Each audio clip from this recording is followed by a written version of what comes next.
Savez-vous à quel moment utiliser must, may, might en anglais? Dans cette vidéo, nous allons parler de ces verbes de modalité. Hi guys, my name is Williams and welcome to Williams ESL. N'hésitez surtout pas à liker la vidéo et à vous abonner si ce n'est pas encore fait.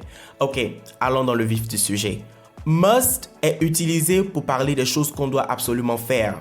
C'est un peu comme une nécessité ou une obligation. Dans certains cas, c'est une obligation qu'on s'impose soi-même. Dans d'autres cas, ça peut être une obligation ou une loi qui nous est donnée par la loi et on doit s'y conformer, sinon on va payer les conséquences. Je prends un exemple pour vous expliquer. Si je vous dis par exemple, I must buy a cake for my birthday.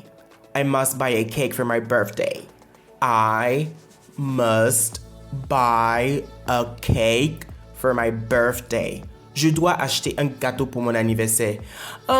C'est pas vraiment une obligation que si je n'achète pas un gâteau pour mon anniversaire, la loi ou j'aurai des problèmes avec la loi ou des choses du genre. Non, c'est une obligation que je m'impose moi-même parce que c'est mon anniversaire. Je me dis, I need to get a cake. I must buy a cake for my birthday. Mais c'est pas une obligation. Cependant, si on me dit, you must drive at 50 kilometers per hour on that road.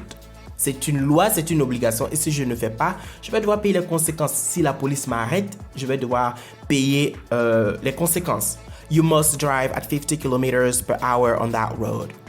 OK. May and might. May and might sont tous deux utilisés pour parler des possibilités qui peuvent se produire dans le présent ou dans le futur. Ils sont tous deux utilisés pour faire une demande ou une requête de manière polie. Ceci étant dit, dans l'anglais parlé, on utilise généralement may pour faire des demandes polies et aussi pour parler des possibilités. Might, quant à lui, est dans la plupart des cas utilisé pour parler des possibilités. Exemple, may I go to the bathroom? Puis-je aller aux toilettes? May I go to the bathroom? Bob might come home tonight. Bob pourrait venir à la maison ce soir. Bob might come home tonight.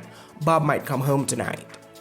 À la forme affirmative, on a sujet, modal, verbe et complément.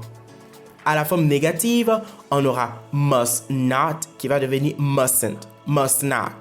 Et il est utilisé dans la plupart des temps. I must not do this. I mustn't do this. May not se dit mayn't. Might not se dit mightn't. Mais la plupart des cas, ils ne sont pas vraiment utilisés à la forme contractée mayn't, mightn't. Mayn't, mightn't. Donc, on va utiliser may not, might not. Structure à la forme négative, on aura sujet plus mustn't, plus may not ou might not, ou même must not. Si on ne veut pas utiliser la forme contractée, on aura notre verbe plus le complément. Exemple, Bob might not come home tonight. Bob might not come home tonight. Bob might not come home tonight. Bob pourrait ne pas venir à la maison ce soir.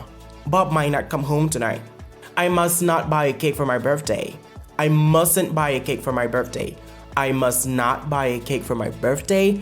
I mustn't buy a cake for my birthday. Bob may not come home tonight.